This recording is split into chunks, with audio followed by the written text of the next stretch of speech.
Hébreux, chapitre 5, à partir du verset 11 jusqu'au chapitre 6, verset 20.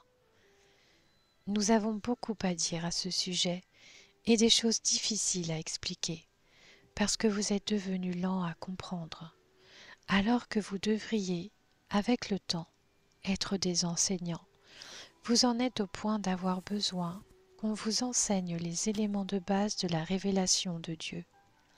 Vous en êtes arrivés à avoir besoin de lait et non d'une nourriture solide.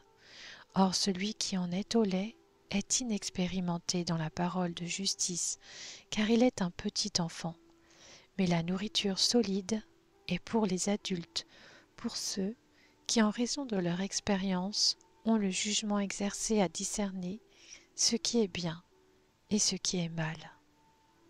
C'est pourquoi, laissant les bases de l'enseignement relatif au Messie, tendons vers la maturité, sans avoir à reposer le fondement du renoncement aux œuvres mortes, de la foi en Dieu, de l'enseignement concernant les baptêmes et l'imposition des mains, de la résurrection des morts et du jugement éternel.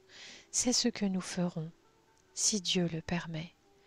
En effet, ceux qui ont été une fois éclairés, qui ont goûté aux dons célestes, qui ont eu part au Saint-Esprit, qui ont goûté à la bonne parole de Dieu et aux puissances du monde à venir, et qui pourtant sont tombés, il est impossible de les amener une nouvelle fois à changer d'attitude, puisqu'ils crucifient de nouveau pour eux-mêmes le Fils de Dieu et le déshonorent publiquement.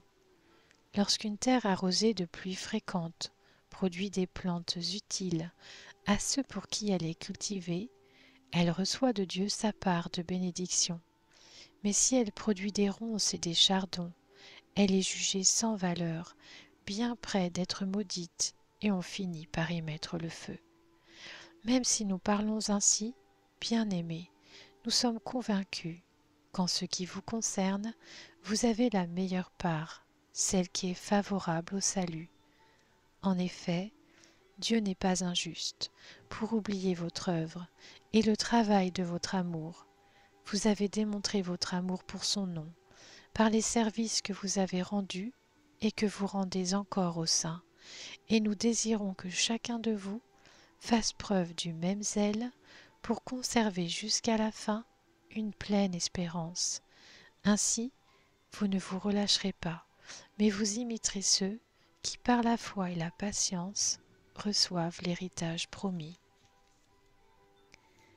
Lorsque Dieu a fait la promesse à Abraham, comme il ne pouvait pas prêter serment par plus grand que lui, il a juré par lui-même en disant « Certainement, je te comblerai de bénédictions et je multiplierai ta descendance. » C'est ainsi qu'après une attente patiente, Abraham a obtenu ce qui lui avait été promis.